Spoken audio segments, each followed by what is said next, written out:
tanong ko po first ay yung tungkol po sa confidential fund. So may mga resibo po ba na sinasubmit sa COA? Pag na-require niyo po ang isang ahensya ng gobyerno na may confidential fund na mag-submit ng resibo, ay hindi na ho confidential fund yun. Hindi po nakakatawa na sabihin natin na hindi tayo nagsasubmit ng mga resibo. So how often po nagko-conduct ang ombudsman ng mga lifestyle check po? With all due respect, Your Honor, mayroon lang po sana akong gustong itanong eh. Mayroon po bang batas na nag-require na mag-conduct ng lifestyle check? Okay, so sa confidential fund po, Mr. Chair, from 2016 to 2024. So, mapapansin po natin yung confidential fund na appropriated ay like 20 million in 2016. Actual obligation is 8 million. 2017, 20 million. Obligation is 14 million.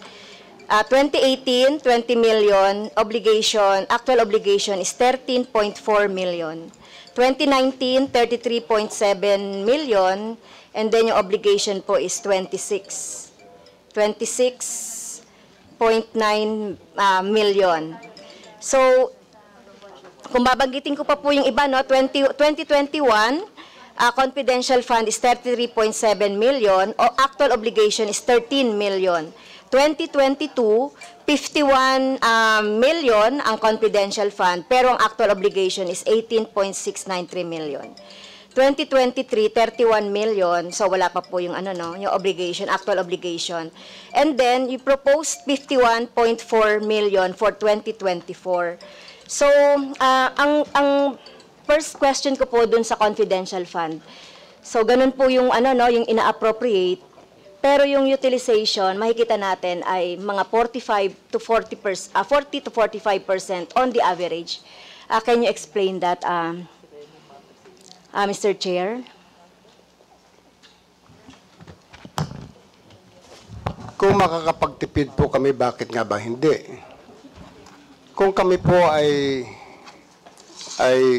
makikisuyo sa Intel community na hindi kami gagastos, bakit nga ba hindi namin gagawin?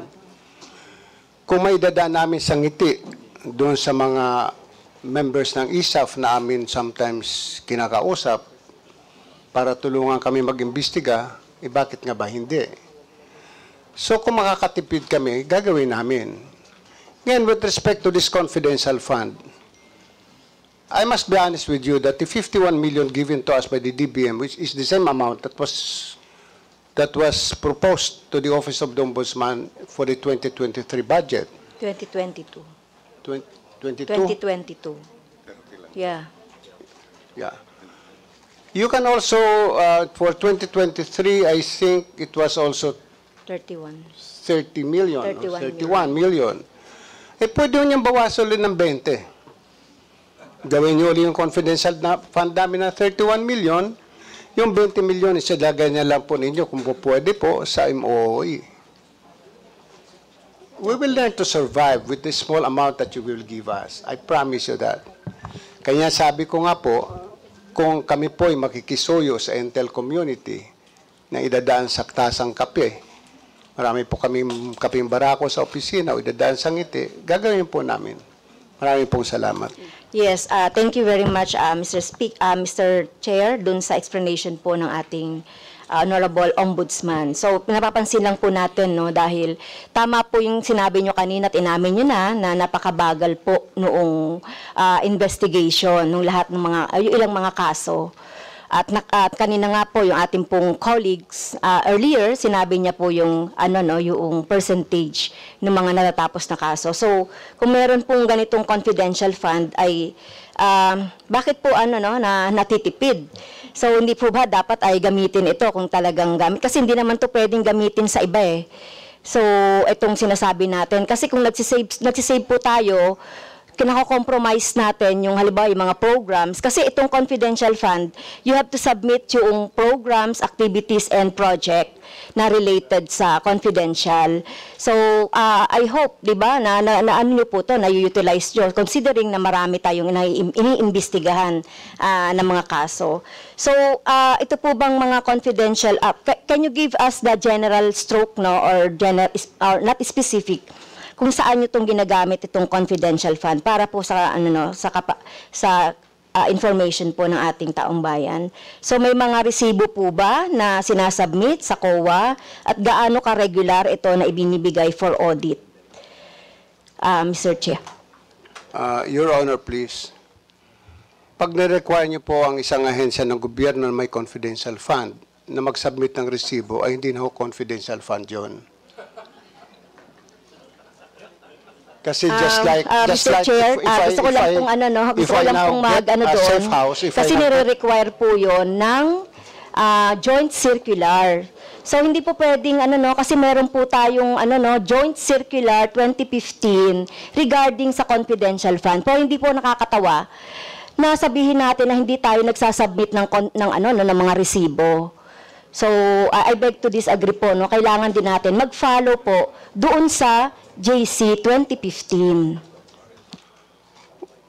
Pagpaunmanhin po ninyo, pero mula po na ako'y maging ombudsman, wala po nagsabi sa akin na mag-submit po kami ng resibo dahil paano ko po re-resibuhan ang isang intelligence officer na sinuyo ko tingnan ang isang bagay o isang kaso. Ano ho yung resibo ilalagay ko doon? Paano ho ililiquidate sa akin ng intel officer? If I get a safe house, magtataka pa ho kayo, ba't ako kumuha ng safe house? Baka naman yung safe house na yun ay hindi totoong safe house, kundi motel. I mean, I really don't know, but if that is the case, na pag-uusapan po natin, pag-aawayan natin ng confidential fund, then, alisin ho nyo sa budget namin yung confidential fund. As I said, we can survive. I can continue investigation cases. We just smile at my friends at the ISAF and some other investigation agencies. Madali lang po yun eh. I call my friends in the provinces, I call some police officers in the provinces, I ask them for their support. Kung kailangan mag-utos sila ng tao para i-verify kung totoo ito, din doon po kami gumagastos ng transportation expense ng pagkain ng tao. So paano ililiquidate po sa amin yon? Paano kami mag-submit ng resibo? Napakahirap po yata noon na mag-submit kami ng resibo. At siguro wala namang papayag din sa amin na intel officer na pag binigyan ko ng 50,000 pesos o i-liquidate mo sa akin, na tuwing sakay niya ng taxi, kung siya ay may, which I did it before, na pinamanmanan ako isang empleyado ng ombudsman, pinasundan ko, abay, siguro may hirapan yung intel officer na every now and then, bibigay sa akin yung mga resibo ng gasolina. At pag niliquidate ko yung resibo ng gasolina na yon as my own expense, baka sabihin ng COA, hindi pwede kasi hindi ka pwede mag-claim ng gasoline expense because you have your transportation allowance. So I don't think a receipt is important. What is needed is that we make a certification, we issue a certification to the effect that we have spent the confidential fund for purposes of investigation of cases. Bakit po kami nakakatipid? Noong araw po, kuminsan lumalakad po na investigador 5. Yung 5 pong yun, binawasan ko. Kasi ang aking filosofiya, kung kayang gawin ng isang Little Indian, yung gawain ng 10 Little Indian, bakit hindi ba nga ba gawin ng isang Little Indian? So just like when I was investigating the case of the onions, yung mga sibuyas, may mga isang tao kung pinalalakad o 2. Kung medyo delikado yung lugar na pupuntahan, 3 sila akong pinapupunta. Yun po ang pero hindi ko sinasabi sa kanila, magbigyan niyo ako ng resibo. Kasi pag sila'y pupunta rin doon, mayroon mga binabayaran din sila mga tao na sinusuyo yung tao na to gather more evidence for us. Marami pong salamat. Yes, thank you very much po doon sa explanation. Siguro with due respect to our ombudsman, hindi po ito nakakatawa, no? At hindi ito pwedeng sabihin na walang resibo dahil taon-taon po nakikita natin, tumataas ang confidential fund. So kung ganyan po yung sinasabi ninyo, so baka ma-encourage ang mga lahat ng government offices na gumamit na lang ng confidential fund kung wala naman itong resibo. Kaya nga po meron tayong circular na dapat pong sundan ng ating lahat ng mga agencies. And ako personally, kung talagang mga investigation, yung ombudsman, pwede rin tayo dapat na mag-ano ng confidential, pero dapat with the proper liquidation ng mga ganito. Kasi kung sasabihin niyo na kahit wala na kaming confidential fund, so it's all right, mailagay yan doon sa dapat na paglagyan, katulad ng sinasabi niyo kanina, and other services. But to remind the ombudsman, dapat po maging observe natin yung due diligence at saka dun sa paggamit nitong confidential fund. So yun lang po. At saka yung savings, pag sinasabi po natin na savings, yun nga po yung ginagawa, minsan nagdududa kami, maraming mga PS na hindi naman nagagamit, nagsisave sila, and so on. Kaya dapat magamit po ito. So, yung next po ay tungkol doon sa Memorandum Circular number 1 as regards to the submission ng mga SALN. So, nagsasubmit po ba ng SALN ang Presidente at Vice President? Yes, Lately? Your Honor. Okay, thank you po. Yes, Your Honor. The President, I think, President Ferdinand Marcos Jr. and Vice President Sara Duterte has submitted their Okay, SALN. thank you for the information. Doon po sa Memorandum Circular number 1, Section 6, lifestyle check, even without SALN. So, how often po nagko-conduct ang ombudsman ng mga lifestyle check po? So, have you conducted lately ng mga lifestyle check po sa ating mga official and government employees po? With all due respect, Your Honor, mayroon lang po sana akong gustong itanong eh.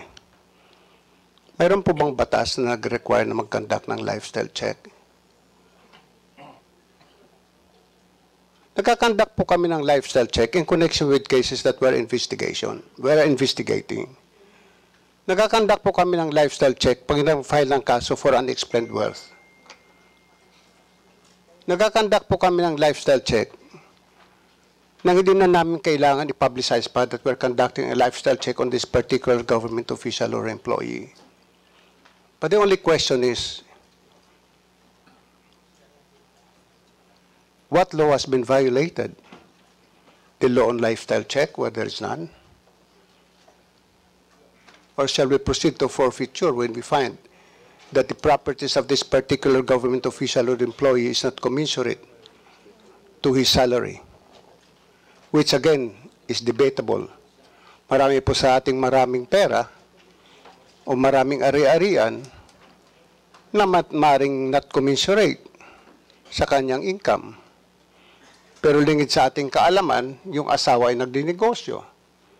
Lingid sa ating kaalaman ay nagbabayad naman pala ng tamang buwis. But, para sabihin na nagla-lifestyle check kami at ito ay ipangalandakan namin sa publiko, hindi po namin gagawin yon. We will conduct our investigation discreetly. I must admit we are now conducting some lifestyle check on some government officials, but I cannot say sino po sa kanila. Yes, thank you po. Hindi ko naman po sinasabi na sasabihin niyo. Tinatanong ko lang po kung nagaganap I'd like to yung... remind Yes, thank you, Congresswoman Mr. Chair. Last na po ito. Okay. So hindi ko naman po sinasabi na sabihin niyo kung sino po yung nila lifestyle check niyo po. Kasi it is in your memorandum po na on Memorandum Circular number 1, Section 6. So, yun lang po, Mr. Chair, at maraming salamat po sa ating ombudsman. Thank you, Congresswoman Franz Castro.